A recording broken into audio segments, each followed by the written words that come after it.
dungeon, which I realize as I say it sounds a little weird.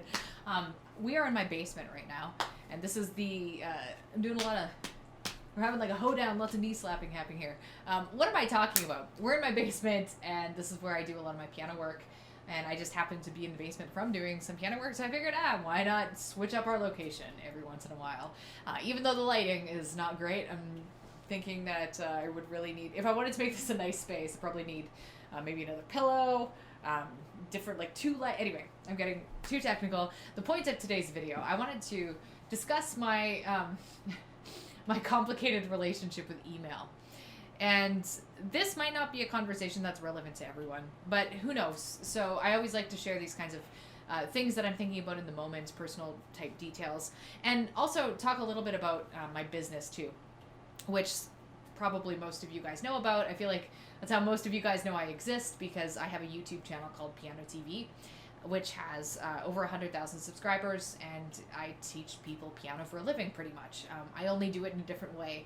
So I used to do private lessons, and now I do it in a way where I'm creating courses and things like that, and working with people in larger groups. So I receive a lot of emails, and this is something that that was not a problem until, so I started Piano TV in 2015.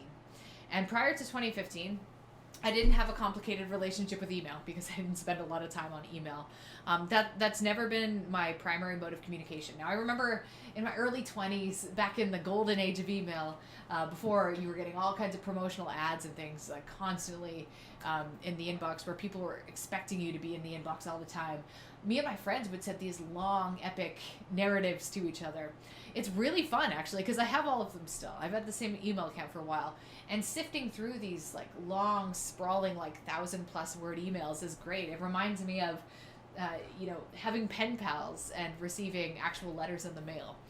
But email, for the last 5 years, has not been like that for me.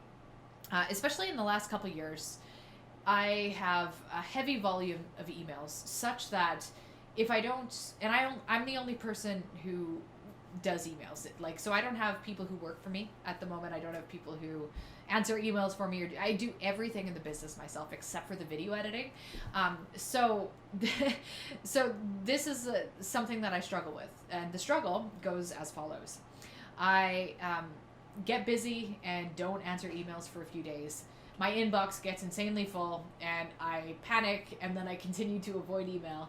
And then a week passes, and I'm freaking out because I probably have like well over 100 emails, and there might be like one or two urgent ones, and I just don't even have any. I've tried filtering systems and things like that.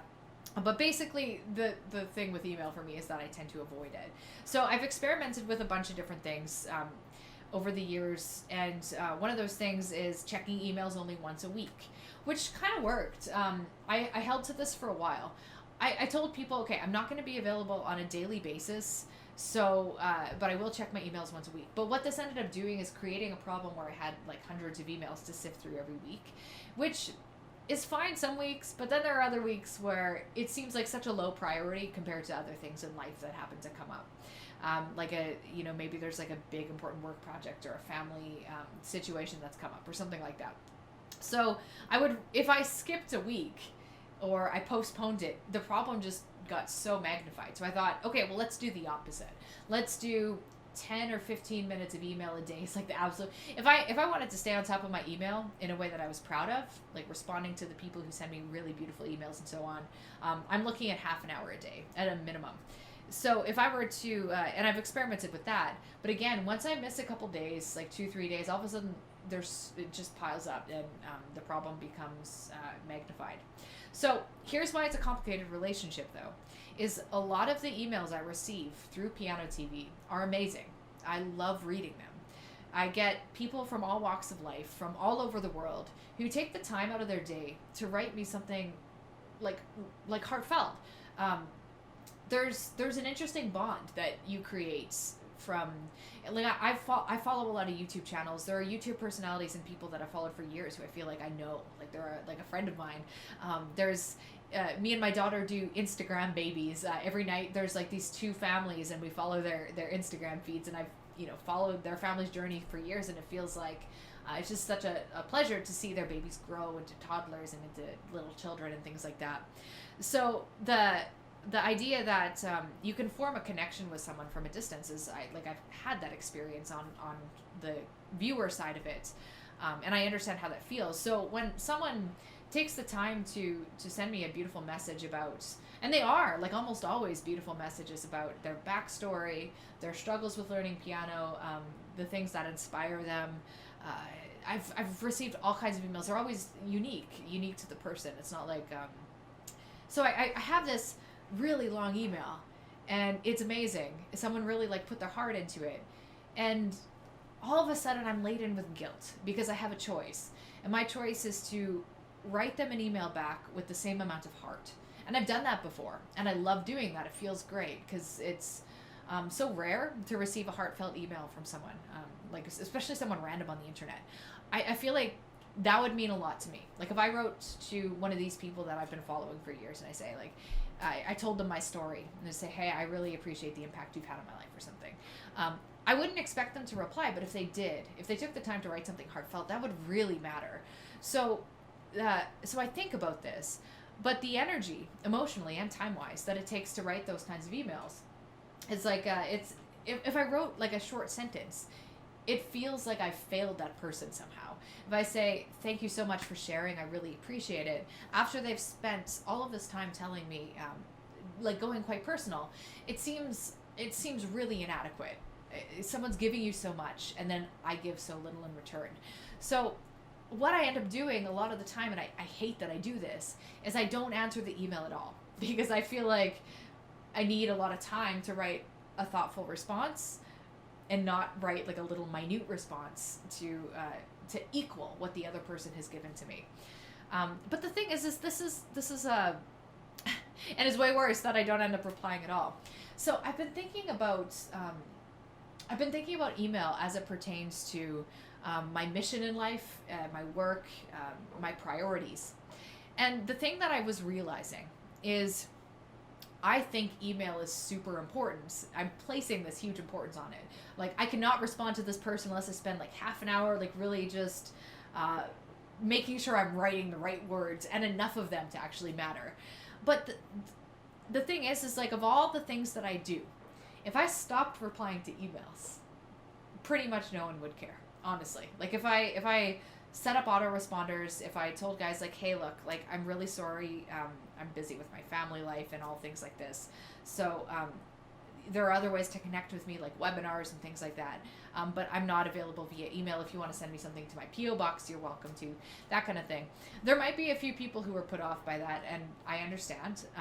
But I think about, what if I stop making videos entirely? Like, what if I stop making piano TV videos? Or what if I basically, like, disappeared from the work that I do there?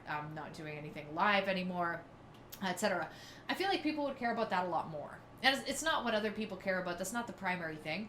But in terms of value, like I put email as this really high priority value thing, but that's actually not the value that I give people.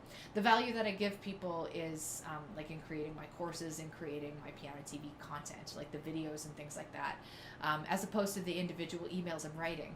So this is where my relationship with email becomes complex, because I think, okay, it's actually not, some people might be upset if I don't check my inbox, except for like technical issues or emergencies, but like the world is going to keep turning and everything will, like, no one will care. No one will, that's basically what I came to. No one will care. So why would I spend half an hour a day doing it? Even though there's clear benefits to doing it, to giving thoughtful responses to people who ask me questions, who share their stories and things like that. I feel like there has to be a better way. So anyway, I'm considering this right now, and I'm actually kind of on the precipice of basically taking down the ability to communicate with me via email. So that's not to say I'm like disappearing from the planet or anything like that, but when I think about what it would be like, I've really sat with that idea. What would it be like to not have to respond to emails? And I'm like closing my eyes, getting all meditative. I really imagine that. What about in my personal emails too? So the people who are in my life, they have to call me, they have to text me. Um, the people in my business can message me if there's like some kind of technical issue, but otherwise they have to um, hang out with me at a monthly webinar, or like send me a letter, like send me a snail mail, which most people aren't going to do. I totally understand that makes things a lot more complex for someone who wants to share.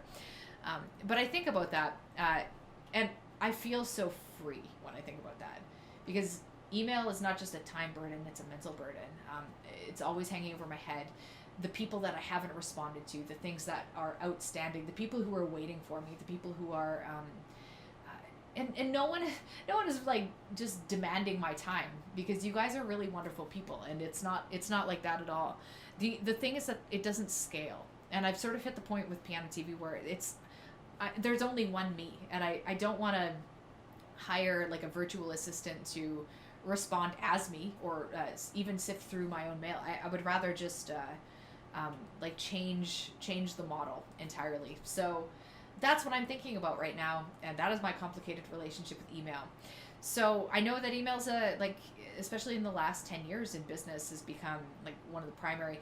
I think it creates a lot of problems because it takes you out of your biggest, most impactful creative work and keeps you small, even though it has value. And it is, I'm not saying it's without, like, again, I love reading these emails, but in terms of energy and attention management, not so sure. So I'll keep you posted on that. Maybe send me an email while you can, guys, and I'll catch up with you later.